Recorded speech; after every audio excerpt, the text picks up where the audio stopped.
Isroil Eronga qarshi yolg'iz qolishi mumkin. Assalomu alaykum. Sizda Show yangiliklar kanali. Kanalga obuna bo'lish, like bosish esingizdan chiqmasin. Assalomu alaykum. Eron va Isroil o'rtasidagi ziddiyatlar yanada keskinlashmoqda. Raketa hujumlaridan so'ng Isroil armiyasi Eronga qarshi qat'iy javob berilishini ma'lum qildi va Eron jiddiy xatoga yo'l qo'yganini ta'kidladi. Eron obyektlariga zarba berilgani ma'lum qilingan edi.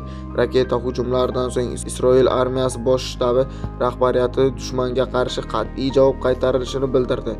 Armiya vakillari Eron jiddiy xatoga yo'l qo'yganini ta'kidladi.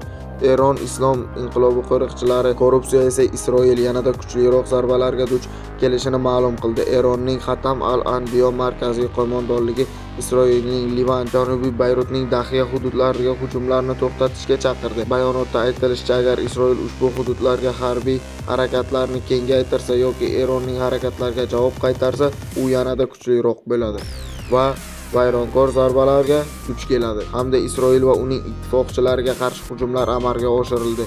Shuningdek, qo'mondonlik Isroil Livan xalqiga qarshi hujumlar kuchaytirishda xalqaro tashkilotlarning sukut saqlash va AQShning qo'llab-quvvatlashi fonida sulhni buzishda ayblandi. Kechasi Isroilga qarshi uchirilgan Eron dronlari esa "Biz Livanni tark etmaymiz" degan she'r satrlari yozilgan edi. Siz bilan Show yangiliklar kanali bo'ldi. Kanalga obuna bo'lish, like bosish, qo'ng'iroqcha tugmasini bosib qo'yish yodingizdan ko'tarilmasin. Show yangiliklar kanali.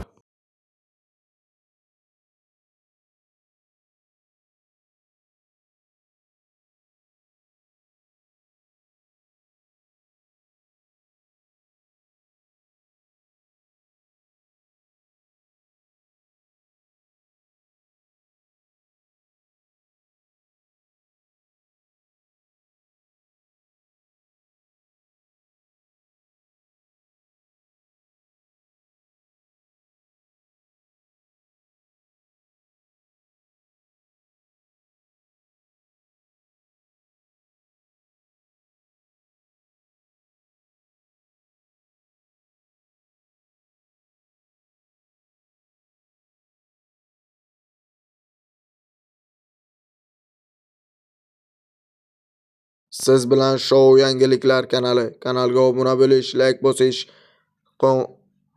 kanalga obuna. Siz bilan Show yangiliklar kanali. Kanalga obuna bo'lish, like bosish, izohlarda fikringizni qoldirish va qo'ng'iroqchani bosib qo'yish esingizdan chiqmasin. Show yangiliklar kanali.